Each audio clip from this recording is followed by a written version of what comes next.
I wanted to ask you about being an artist as well as an author, because you've got a fabulous map here at the start of the book. And so I wanted to ask, did you draw this map before you started the book, during, or was this after? The map, I had a rough sketch while I was writing the book, but I actually finalized it afterwards to allow myself to really just settle the text before I settled the map, just in case I wanted to change anything. So in fact, the map is the only piece of artwork of mine in the US edition. It's all the rest of it was illustrated by Tom Booth, who's done a really brilliant and beautiful job of sort of bringing alive this world that I created. But the map is that's the same map as in the UK edition.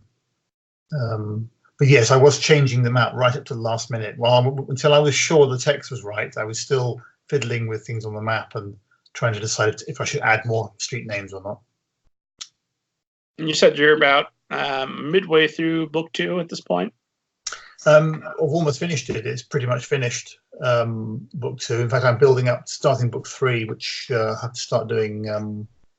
Really this month I want to get down to it. I've started planning it. I've been thinking about it for a long time. But book 2, I'm just finishing up some line edit queries and making some last minute changes, and then the text should be there.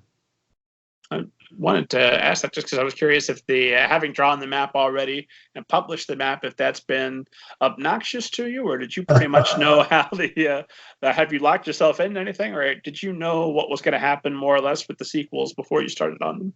I had a rough idea, and I did put things in the map that I felt were going to be relevant later.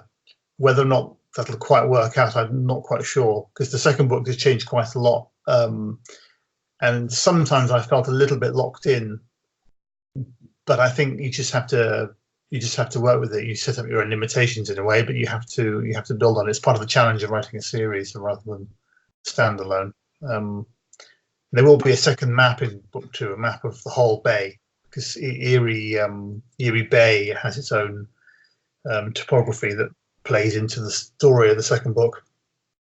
Some of which takes place on a boat at sea. So there'll be 2 maps in the second book. Gotcha. So if you move the characters, then the first map is fine. Yeah, I think it's okay. And I also I deliberately left some street names blank, just in case I wanted to slip in a new street name or adapt it a little bit to my needs later on. Which is a bit cheaty, but hey. No, these are golden tips for authors. Yeah, don't do too much in the first book. That's just leave open possibilities. Did you do you draw a lot as you're writing your fiction? Do you design your characters, anything like that? Yes, I do.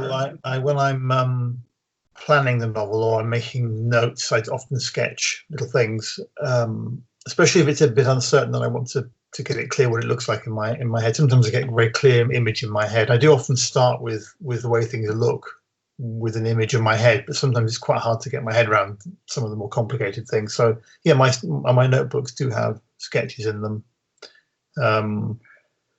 But the planning stage, really, it's quite scruffy for me. I have notebooks full of scribbles and sketches, and then I can never take it beyond that to a coherent plan.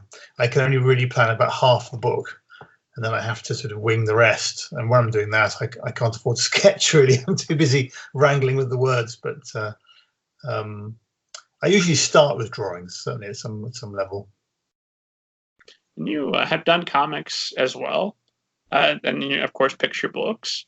So I'm always curious when I'm talking to somebody who's multi-talented, because as I mentioned, despite being relatively creatively successful as an author, I cannot sing, and I also can barely draw. And so when I talk to somebody who ambidextrous isn't the right word, but whatever the word would be for being able to both objectively write and draw equally well, do you feel like you do both equally well? Yeah, I guess so. I these days I tend to feel more like a writer who draws rather than an artist who also writes. So I have flipped over at some point. and I never wanted to illustrate Malamander fully. I was always happy to just do the sort of decorative elements. So yeah, I think I've shifted over to a position where I write the book, and then the illustration part is like a small additional project